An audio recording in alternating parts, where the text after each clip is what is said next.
Tu es chez toi, tu fais défiler ton écran à la recherche de vidéos quand soudain, les plombs sautent. Ce n'est pas bien grave, ton téléphone fonctionnera jusqu'à ce que sa batterie soit épuisée. Mais tôt ou tard, tu te demanderas pourquoi la chasse d'eau ne fonctionne-t-elle pas quand il n'y a plus d'électricité ? Ce n'est pas comme si les toilettes étaient branchées sur une prise dans le mur de la salle de bain.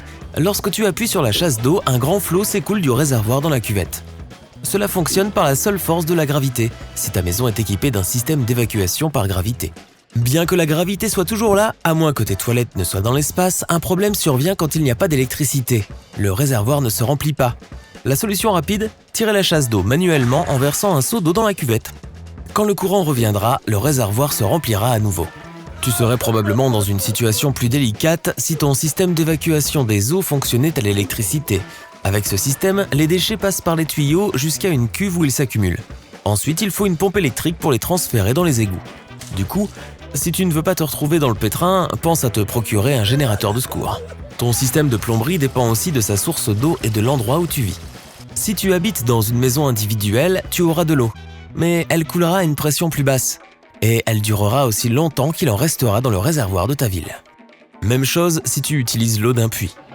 Tu pourras terminer ce que tu es en train de faire en utilisant l'eau qui reste dans le réservoir. Pour remplir une citerne, il faut une pompe, et une pompe fonctionne, eh oui, à l'électricité malheureusement. Et si tu vis dans un appartement, l'eau s'arrêtera immédiatement avec la panne d'électricité. Dans la plupart des grands immeubles, l'eau est acheminée vers chaque logement grâce à des pompes situées au sous-sol. Et comme tu sais maintenant que les pompes fonctionnent à l'électricité, les systèmes de plomberie dans les immeubles sont tellement compliqués qu'il existe même des légendes à leur sujet. Selon l'une d'elles, si tous les habitants de l'immeuble actionnaient la chasse d'eau de toutes les toilettes en même temps, l'immeuble s'effondrerait. Ce n'est évidemment pas vrai, tout d'abord parce que les gratte-ciels ne dépendent pas d'un système de plomberie unifié. Au contraire, plusieurs zones s'occupent chacune d'une partie du bâtiment, ce qui permet de distribuer la charge de manière équilibrée. Selon un autre mythe sur les toilettes, l'eau tourbillonnerait dans l'autre sens en Australie à cause de la force de Coriolis. Cette force affecte la façon dont l'air se déplace. Du coup, les ouragans tournent dans le sens inverse des aiguilles d'une montre dans l'hémisphère nord et dans le sens des aiguilles d'une montre dans l'hémisphère sud. Mais la force de Coriolis est trop faible pour avoir un impact sur ta salle de bain. La direction de la chasse d'eau ne dépend que de la conception des toilettes. Mais revenons aux coupures de courant. Peux-tu te doucher sans électricité ? Oui, mais seulement si tu utilises un chauffe-eau traditionnel de type réservoir. Si le réservoir est plein et que l'eau est déjà chaude, tu peux prendre une douche. Mais n'attends pas trop longtemps. Sans électricité, l'eau ne restera chaude que quelques heures. Et si le courant doit être coupé pendant un certain temps, il vaut mieux que tu utilises l'eau avec parcimonie. Certaines toilettes n'ont même pas besoin d'eau, du moins pas beaucoup. Elles utilisent un dispositif d'aspiration pour emporter le contenu de ta cuvette dans les canalisations. Dans les avions, l'air de la cabine soumis à une haute pression pousse littéralement le contenu de la cuvette dans un réservoir de stockage. Les toilettes à aspiration n'utilisent qu'une petite quantité d'eau et de désinfectant qui rince et nettoie la cuvette. Cela permet d'économiser de l'eau et donc du poids dans l'avion, mais ça marche aussi à l'électricité. Utiliser des toilettes dans l'espace est une toute autre paire de manches. Au lieu d'un WC, les astronautes utilisent un WCS, acronyme anglais de Waste Collection System ou système de collecte des déchets. En gravité zéro, les déchets sont aspirés par un dispositif qui les envoie dans un conteneur dédié. Ensuite, un équipement sophistiqué transforme les eaux usées en, accroche-toi, eau potable. Autre idée d'ingénierie étonnante. Faire des toilettes elles-mêmes une source d'énergie. Un étudiant en design industriel a créé un générateur d'énergie qui produit de l'électricité à partir des eaux usées qui tombent dans les canalisations.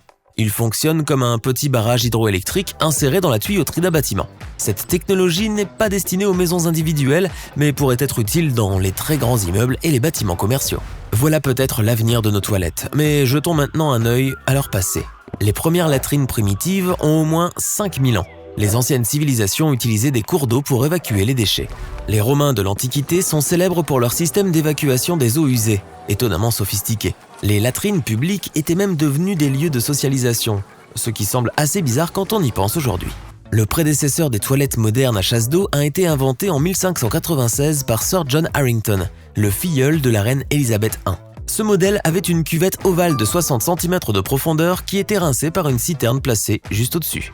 Dans les années 1860 et 1870, les Parisiens pouvaient faire leurs besoins dans la rue. Il y avait plus de 1200 toilettes en plein air dans toute la ville. Certaines d'entre elles étaient si jolies qu'elles étaient considérées comme des œuvres d'art. Tu peux encore en admirer quelques-unes sur le boulevard Arago.